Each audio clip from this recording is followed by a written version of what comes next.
Rob Kendall speaking with Tyler Bless, the head coach of the Plainfield Quakers. Coach, how's it going? Going well. How are you doing, Rob? Great, obviously big win on Friday night. Let's start there. Your team finishes the regular season at 7-2. Talk about the big win on Friday night. Yeah, exciting football game. Obviously, probably a little bit more nerve-wracking than what we wanted or what we anticipated, but I commend our players and coaches for playing till the final whistle and making a play right there on 4th and goal from the 6-yard line. That was Blake Larison, breaking up the pass and stopping them from scoring and us securing victory. So, I thought it was one of those games where it was. Going to be kind of like that because Martinsville was also on fall break. We were on fall break. I thought both teams played extremely hard. I think that's still a really good football team that will probably make a run in their tournament in Class 4A. They've got enough athletes that they can do that. If they play like they did on Friday against us, I think that's very possible for them. I was proud of our team for handling the work week the way it was. It was a different routine, not being in school. But asked them to be professionals when it was time to come here and be a part of football practices or lifts, and I thought they were. And then when it was time to go be a kid, we asked them to go be a kid. So, bottom line is we found a way to win. We did not find a way to lose. 14-7 is probably not something that is in our wheelhouse or in our imagination for that game, but that's why you play the game, and that's why you kind of have to expect the unexpected. I thought we did some things well on all three phases. Obviously, there's still room for improvement, but at the time that we needed plays to be made, our offense stepped up and got a drive going in the third quarter to start the second half, and I think that was at least a 10-play drive. We converted on fourth down, and then Bryce Sabans hit Xander and a Tom in the back of the end zone for a score to put us up 14-7. And then our defense made stops throughout the second half. And special teams was an influence with the punting game and kickoff. So, again, proud of our players for finding a way to win. It's a lot better being 7-2 rather than 6-3 going into the bye week. Yeah, we'll take it for sure. Yeah, talk about getting a close win. Obviously, as you said, you would have liked to have played better. I'm sure you'd like to win the game 50-0, but sort of in hindsight, you go into sectionals winning a game where you had to find a way to win. There's got to be some level of momentum that comes from that. Yeah, I think it shows to our players and our coaches that obviously anything is possible. I think we all respected Martinsville and knew that they were going to come in and play hard and give their best effort. They obviously did that, but I also think it shows that you have to value every possession that you get on offense or defense, or the opportunities that you get on special teams. We were 5 of 12 on third down as an offense. We were 1 of 4 on fourth down. I would love for that number to be better and higher. But we ran it 37 times for 175 yards against a really good defense. And we threw it 27 times. So we're still in that balance category. But I would have liked to, keep some of those possessions moving. I think we did some self-inflicted wounds more than what Martinsville did to us.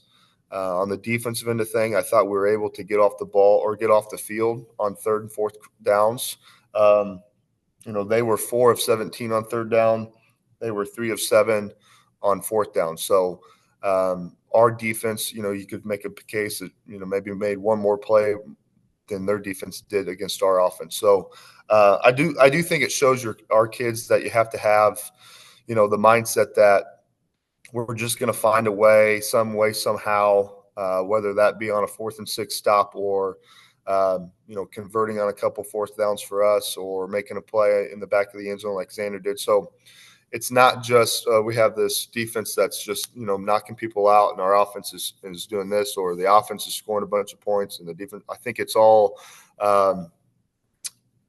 75 guys helping us win the football game, and that's the role that we're asking them to do.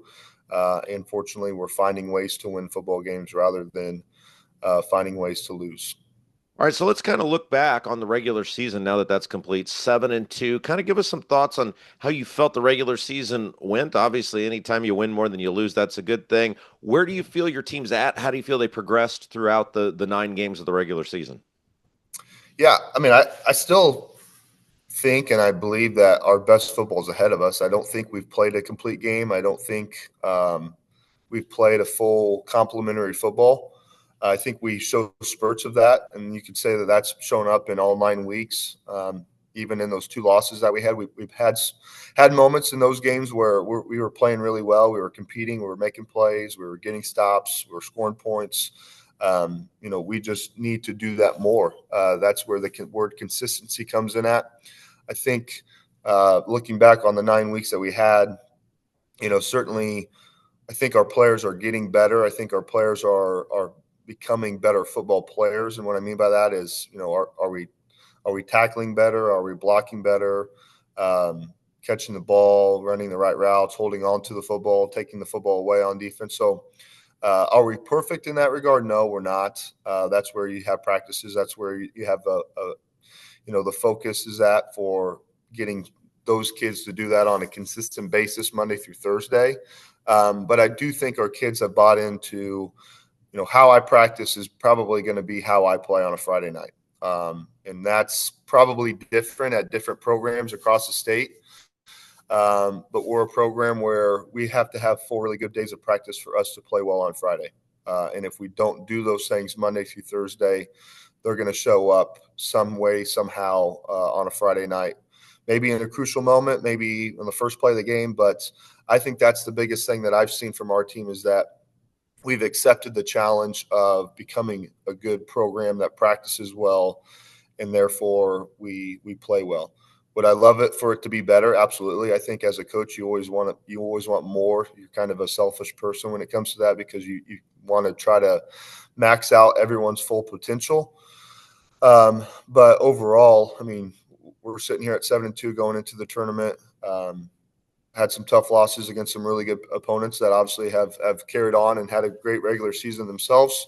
But that's kind of the past is past. We'll learn from that. But I feel like where we're at right now, going into the bye week, excuse me, going into the bye week, we've got to, focus on us and get ready for a really good New Palestine team coming to us on Halloween night. All right, let's thank the sponsors that have made our Plainfield football broadcast possible all year long. Frigid Frog, New Wave Solutions, Gannell Financial, Crone Family Construction, Adrenaline Fundraising, Crest Point Real Estate Coach P. Chris Pearson, Sell with Jones, the Stewart Home Group, Remax Center Stone, Julia Burbridge, Flora Brothers Painting, I-70 Wrecker Service and Garage, Units Moving and Portable Storage, Haynes Roofing and Remodeling LLC, Headquarters Barbershop, Edwards Jones, Chris Hoskins, Ellis and Associates, BGW Construction, and Legacy Motorsports.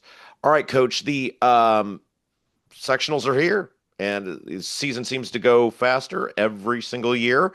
Let's talk a little bit about round one opponent, New Pal. What do they bring to the table? Yeah, New Pal's obviously a really good football team. They've been in 5A this year. I think they've been number one in all the polls, and obviously they should be. They were the 4A state champions last year. They moved up because of their success factor from the previous years. They're on a 23-game winning streak. Coach Ralph is a phenomenal, really, person and coach. Just I don't know him very well, but the interactions that I've had with him, he's treated me with a bunch of respect. That is very kind of him. But that's kind of that person he is he's willing to share, what they've done on offense and defense and special teams throughout the years. With him speaking at a number of clinics, I don't think he's one of those coaches that's afraid to hide things that they do. Obviously, they do it really well. They're very consistent. They make you earn things. They're kind of waiting for you to make a mistake, and then they're going to just capitalize, and it's going to roll over. So they're on offense. They're explosive. They're pretty balanced. They want to run the ball. They want to run zone. Their offensive line is really good on their footwork and getting just hands on the defense and moving the line of scrimmage. They've always wanted to run their quarterback. This year's no difference. They'll do that in power read. They'll do that in zone reads things. And obviously this kid's capable of throwing the ball as well. They've got really good receivers. They want to push it down the field vertically, but they also will, take some some chunk plays with some bubble screens and things like that. So offensively, they're very solid, and we'll have to have a great game plan of that for our defense to make sure that, well, obviously lined up correctly, but need to be really good tacklers, need to be decisive, need to take our chances when we have the ability to. Defensively, they run a 3-3 stack, which is what we saw last week against Martinsville. Again, they're flying around. They've got some really good players on that side of the ball where, again, they make you earn, really every yard, whether that's a run or a pass. Special teams wise, when they do punt or have kickoff returns, they're making plays, and we've got to be solid in that phase of the game. So really good opponent. We need to be able to accept the challenge and be able to control the things that we can control, which is our attitude and our effort, and really have 2 good weeks of practice that leads up to a home game for us against them on Halloween night. So take us through what the next 2 weeks will be like. That we will not have a coach's show next week. So kind of just get our audience prepared for what do you guys do the next 2 weeks? Yeah, with the bye week and kind of where we're at health wise, we will take a few days off. We'll practice majority of the week, whether that be in helmets or pro pads or full pads. We're going to bring up about 15 of our freshmen and have them practice with us. Later in the week, we'll have a future scrimmage where those 15 freshmen will mix in with our JV players and kind of prepare ourselves for the future and get our coaches to coach some of those kids that we haven't had the opportunity to do so this year.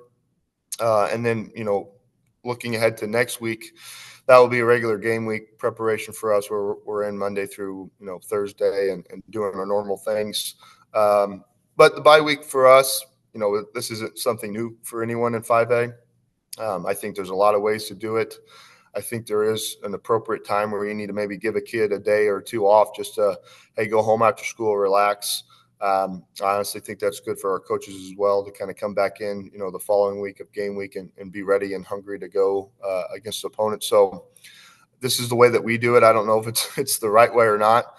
I think that's always something you can look at in the off season, but we'll take a few days. We'll have a really good week of practice this week of focusing on us. We'll obviously have a huge emphasis on New Pal and the things that we're looking for them to do against us, some things that we'll want to obviously start working on ourselves. So it's just a good opportunity for us to just continue to get better and find ways to sharpen our own sword. So obviously, as we put a bow on the regular season, final thoughts to our audience about a very successful regular season. Anybody you want to thank or mention?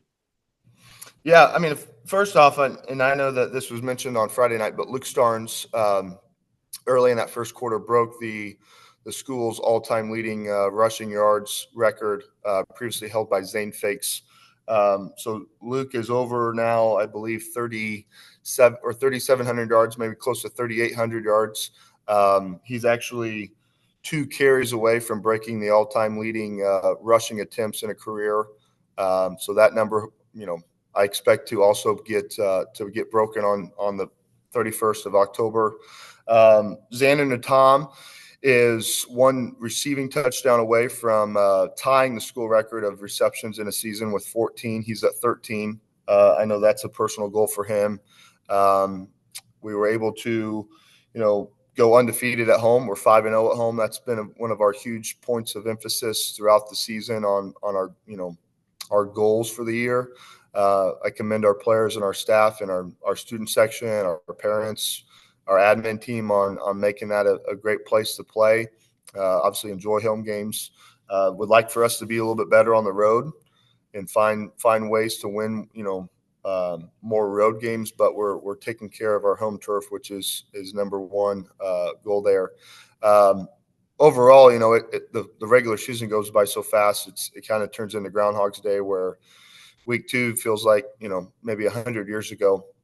But I think I've spoke about this before on the show, like the people behind the scenes, whether that's the moms or the dads that do, our Thursday night meals or come in on Saturdays and feed us breakfast, or they're taking snack jars to away games. I mean, those are the people that don't get a whole lot of credit that should. Our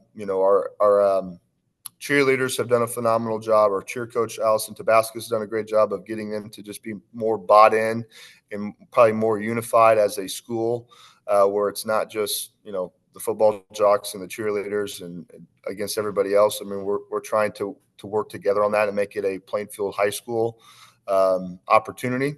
So I commend her for all of her attitudes and efforts that she's going to do it about the right way. Our admin team that supports us, obviously they're at the games on Friday nights and Saturday mornings.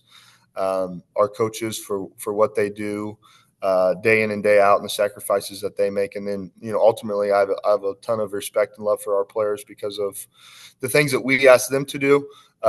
There's 75 of those kids. There's not a lot of guys like the kids that we have because of the things that we ask them to do. I think it's a hard thing to do. It's unusual, going out to practice in the heat or tackling a body that, weighs more than you or is bigger than you or trying to block somebody. Like, these are hard things that we're asking our kids to do, and they just keep showing up. And that's the consistency, and that's trusting the process and earning victories. I think that's the biggest thing that our kids have seen this year is that all this work that I've put into for really 12 months is coming to fruition because of the things that I've done in the past, whether that's been a weight room, whether that's been a conditioning session, whether that's been meetings or practice.